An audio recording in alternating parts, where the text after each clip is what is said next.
তো বন্ধুরা দেখেন এখানে এক ক্লিকে ফটোটা এডিটিং হয়ে গেল। আপনারা কিন্তু এমন সহজভাবে আপনার ফটোটা এডিটিং করতে পারবেন।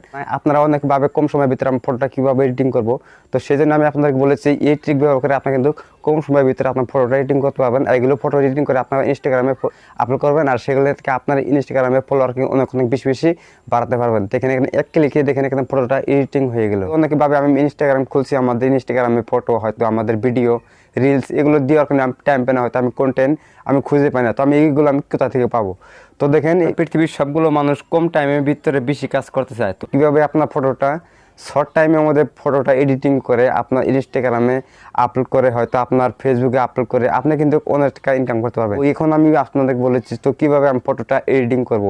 তো দেখেন আমাদের এখানে প্রফেশনালভাবে এডিটিং করতে হলে আমাদের দেখেন আধা ঘন্টা পর 1 ঘন্টা লাগে একটা ফটো এডিটিং করতে। তো আজকে এই ভিডিওর মাধ্যমে আমি আপনাদেরকে দেখাবো কীভাবে আপনারা শর্ট টাইমের মধ্যে ফটো এডিটিং করতে পারবেন। আমাদের দেখেন একটা ফটো এডিটিং করতে হলে আমাদের দেখেন অনেক ধরনের অ্যাপ্লিকেশন আমাদের দরকার পড়ে। তো এখানে আপনার বেশি অ্যাপ্লিকেশনের দরকার পড়বে না, মাত্র 2টা অ্যাপ্লিকেশনের দরকার পড়বে। আর সেখানে ফটো এডিটিং করে আপনার ইনস্টাগ্রামে আপলোড করবেন, আর সেখান থেকে আপনার ফলোয়ার অনেকটা কিন্তু ইনক্রিজ করতে পারবে। তো আসলে ভিডিওটা দিন না করে শুরু করা যাক। সো ফাইনালি গাইস আমাদের একটা অ্যাপ্লিকেশনের দরকার পড়বে। তো এই অ্যাপ্লিকেশন আমি কোথা থেকে ডাউনলোড করবো, তো তার জন্য আমি কী করবো, এখানে সোজা প্লে স্টোরে ওপেন করে নেব। তো প্লে স্টোরে গিয়ে আমি এখানে সার্চ বক্সে আমি এখানে লিখে দেবো LR free preset, LR free preset এখানে লিখে দেবেন। তো আমি এখানে লিখে দিচ্ছি, এখানে অনেকগুলো এখানে লেখা আছে। তো LR ফ্রি প্রেসেট অপশনটাকে আমি ক্লিক করে দেবো এখান থেকে। তো এখানে দেখেন আমাদের অ্যাপ্লিকেশনটা এখানে আমি লোগোটা দেখাচ্ছি। তো এই অ্যাপ্লিকেশনটা আপনারা ডাউনলোড করে নেবেন। আমি কিন্তু ডাউনলোড করে নিচ্ছি। তো আমি আপনাদেরকে লোগোটা দেখাচ্ছি, দেখেন এই লোগোর অ্যাপ্লিকেশনটা আপনারা ডাউনলোড করে নেবেন। তো আমি এই অ্যাপ্লিকেশনটা আমি ডাউনলোড করে রেখেছি, তার জন্য এখানে দেখেন ওপেন অপশনে এসে গেছে। তো এখান থেকে কী করবো, আমি এই ওপেন অপশনে ক্লিক করে দেবো। তো এখানে দেখেন অনেকগুলো প্রেসেট এসে গেছে। তো আপনার যে প্রেসেটটা আপনার পছন্দ হবে তো সেগুলো থেকে আপনি ফ্রি এখান থেকে ডাউনলোড করতে পারবেন। তো আমি দেখেন এখান থেকে আমি আপনাদেরকে দেখানোর জন্য আমি এখানে একটা ডাউনলোড করে নিচ্ছি। আপনারা দেখলে বুঝতে পারবেন অনেকটা সুন্দর কিন্তু প্রেসেট। আপনি এই প্রেসেট ডাউনলোড করে আপনি আপনার ফটোটা এডিটিং করতে পারবেন।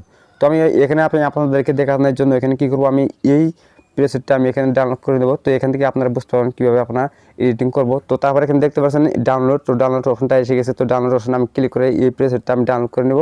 তো দেখেন এখানে আমাদের ডাউনলোডটা এখানে স্টার্ট হচ্ছে। তো এটা যদি পুরো আমাদের ডাউনলোড হয় তো এখান থেকে আমাদের ফুল কাজটা করতে হবে।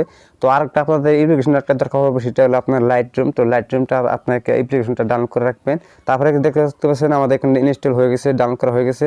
তো এখানে আমাদের অ্যাড এসে গেছে। তো আমি এখানে অ্যাডটা আমি স্কিপ করে দিব। তো দেখেন আমি এখানে ক্লোজ করে দিলাম। তারপরে এখানে দেখতে পাচ্ছেন অ্যাড টু লাইটরুম, তার মানে এখানে লাইটরুম দিয়ে আমাদের লিঙ্ক করতে হবে। তো তার জন্য কী করবো, এখানে অ্যাড টু লাইটরুম অপশনটাকে আমি ক্লিক করে দেবো।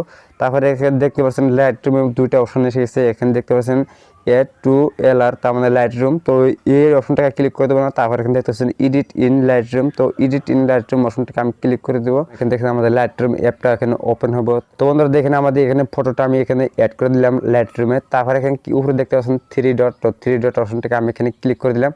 তারপরে এখানে দেখতে পাচ্ছেন কপি সেটিং, তো কপি সেটিং অপশনটাকে আমি ক্লিক করে দিলাম। তারপরে উপরে দেখতে পাচ্ছেন টিকমার্ক, তো এই টিকমার্কটা করে দিবেন। তারপরে এখান থেকে কী করবেন, এখান থেকে আপনি বের হয়ে যাবেন।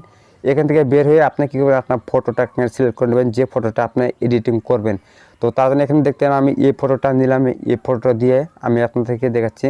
তো দেখেন এই ফটোটা নিলাম। তারপরে এখানে দেখতে পাচ্ছেন 3 ডট, তো 3 ডট অপশনটাকে আমি ক্লিক করে দেবো। তারপরে এখানে দেখতে পাচ্ছেন পেস্ট সেটিং, উপরে দেখতে পাচ্ছেন কপি সেটিং। তো কপি সেটিং অপশনটাকে না গিয়ে নিচের অপশনটা দেখতে পাচ্ছেন পেস্ট সেটিং, এখানে পেস্ট করে দেবো। দেখেন আমাদের 2 সেকেন্ডে কিন্তু ফটোটা এডিটিং হয়ে যাব। তো আমি এখানে দেখেন পেস্ট সেটিং অপশনটাকে আমি ক্লিক করে দিলাম। তো দেখেন এখন প্রফেশনাল ফটোটা আমাদের এডিটিং হয়ে গেছে। আগের ফটোটা দেখেন আমাদের এই ফটোটা ছিল, তো এক ক্লিকের মধ্যে দেখেন এই ফটোটা আমাদের প্রফেশনালভাবে এডিট হয়ে গেল। তো এইভাবে আপনার ফটোটা এডিটিং করতে পারবেন। তো এটা কিন্তু অনেকে জানেন আমি প্রফেশনাল ফটো এডিটিং কীভাবে করবো, অনেকেভাবে ফটো এডিটিং করতে পারবে না। তো তার জন্য কিন্তু এটা একটা সঠিক নিয়ম, অল্প সময়ের মধ্যে আপনার ফটোটা এডিটিং করতে পারবেন এই অ্যাপস দিয়ে। তো দেখেন আমাদের ফটোটা প্রফেশনালভাবে হয়ে গেলো। তো এখানে আমি কী করবো, এই ফটোটা সেভ করবো কীভাবে, এই ফটোটা সেভ করার জন্য এখানে শেয়ার অপশনটা দেখতে পাচ্ছেন। তো শেয়ার অপশনটাকে ক্লিক করে দেবেন। তার উপরে দেখতে পাচ্ছেন সেভ কপি টু ডিভাইস, তো সেভ করে দেবেন। তো এই ফার্স্ট অপশনটাকে ক্লিক করে দেবেন। তো দেখেন আমাদের ফটোটা এখানে সেভ হচ্ছে, স্টার্টিং হচ্ছে। তো দেখেন আমাদের এই ফটোটা এখানে সেভ হয়ে গেছে। তো বন্ধুরা আশা করি এই ভিডিওটা অনেকটা ভালো লাগছে। যদি ভিডিওটা ভালো লাগে ভিডিওটাকে লাইক করে চ্যানেলটা সাবস্ক্রাইব করে দেবেন। আমাদের সাথে থাকার জন্য আপনাদেরকে অনেক অনেক ধন্যবাদ। দেখা হবে পরের ভিডিওতে।